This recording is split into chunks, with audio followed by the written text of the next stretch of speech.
Morning, જય શ્રી સ્વામિનારાયણ વિદ્યાર્થી મિત્રો।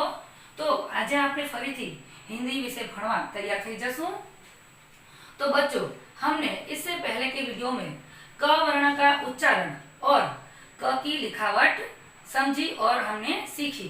तो आज हम क से जुड़ी हुई कुछ प्रवृत्तियां करेंगे, जैसे कि क से बनने वाले शब्द और उसके चित्रों को क वर्ण से जोड़ना, और एक प्रवृत्ति जैसे कि क वर्ण को ढूंढकर उस पर गोला बनाना, और एक प्रवृत्ति जैसे कि कुछ शब्द दिए गए होंगे, उस शब्दों में से हमें क वर्ण को ढूंढकर उस क वर्ण के नीचे छोटी सी लकीर खींचनी होगी। और एक प्रवृत्ति जैसे कि क से अलग वर्णों को ढूंढकर उस पर हमें गलती का निशान लगाना होगा। तो बच्चों, अब हम यहाँ प्रवृत्तियां बोर्ड के द्वारा सीखें कुछ इस तरह, जैसे क को क से शुरू होने वाले चित्रों से जोड़ो। गुजराती में क ने क थी शुरू थता चित्रों साथे जोड़ो। तो यहाँ पर क वर्ण है और यहाँ जो पहला चित्र है वह है कमल का। तो कमल जो है वह क वर्ण से शुरू होता है, तो वह क वर्ण से जुड़ेगा कुछ इस तरह। फिर दूसरा चित्र है टोपी। यह जो टोपी है वह ट वर्ण से शुरू होता है, तो वह क से नहीं जुड़ेगा। तीसरा चित्र है कंधी। तो कंधी जो है वह क से शुरू होता है, तो क वर्ण से जुड़ेगा। इसके बाद का चित्र है कछुआ। तो कछुआ भी क वर्ण से शुरू होता है, तो क वर्ण से जुड़ेगा।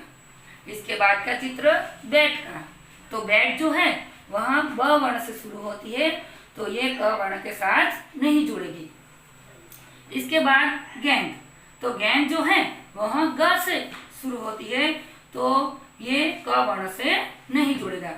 और इसके बाद का चित्र है करेला। तो करेला है वह क वर्ण से शुरू होता है, तो ये क वर्ण के साथ जुड़ेगा कुछ इस तरह।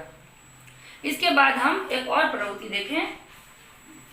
क ढूंढकर उस पर गोला बनाओ।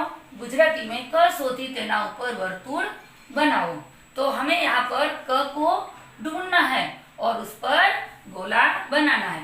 तो पहला जो है वह क ही है, तो हम उस पर गोला बनाएंगे कुछ इस तरह। दूसरा है वह र है, क नहीं है, तो हम उस पर गोला नहीं बनाएंगे। इसके बाद का भी क नहीं है, तो हम उस पर भी गोला नहीं बनाएंगे। उसके बाद में फिर क आ गया बच्चों, तो हम उस पर गोला बनाएंगे। इसके बाद ज है तो हम नहीं बनाएंगे। इसके बाद का स है तो वह भी हम नहीं बनाएंगे। इसके बाद यह है तो वह भी हम नहीं बनाएंगे। इसके बाद का ब है तो वही भी हम नहीं बनाएंगे। और इसके बाद फिर क आ गया, तो वह क वर्ण पर हम गोला बनाएंगे। फिर ल है वह हम नहीं बनाएंगे। फिर च है वह भी नहीं बनाएंगे।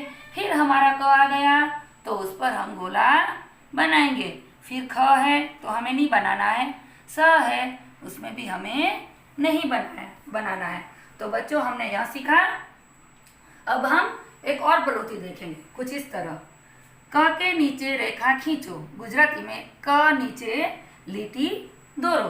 तो यहाँ पर कुछ शब्द दिए गए हैं, उसमें हमें क वर्ण ढूंढना है और उसके नीचे छोटी सी लकीर खींचनी है कुछ इस तरह।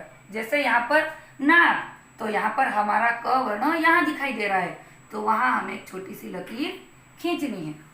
फिर दूसरा है ढोलक। तो यहाँ पर हमें यहाँ अपना क वर्ण दिखाई दे रहा है, तो यहाँ पर छोटी सी लकीर खींचेंगे। तीसरा है बकरी। तो वहाँ पर हमें बीचों बीच क दिखाई दे रहा है, तो उस पर हम उसके नीचे हम लकीर खींचेंगे। इसके बाद कमर। तो वहाँ पर हमारा पहला ही क वर्ण है, तो वहाँ पर हम नीचे लकीर खींचेंगे। इसके बाद सड़क। तो वहाँ पर अंत में हमारा क है, तो वहाँ पर हम लकीर खींचेंगे। फिर कल। तो कल में पहले ही हमारा वर्ण है, इस पर हम खींचेंगे कुछ इस तरह बच्चों।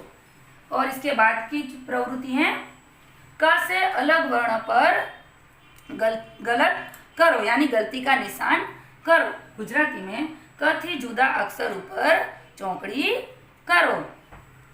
तो यहाँ पर हम देखेंगे कि हमें क से अलग वर्णों को ढूंढना है और उस पर हमें गलत का निशान लगाना है।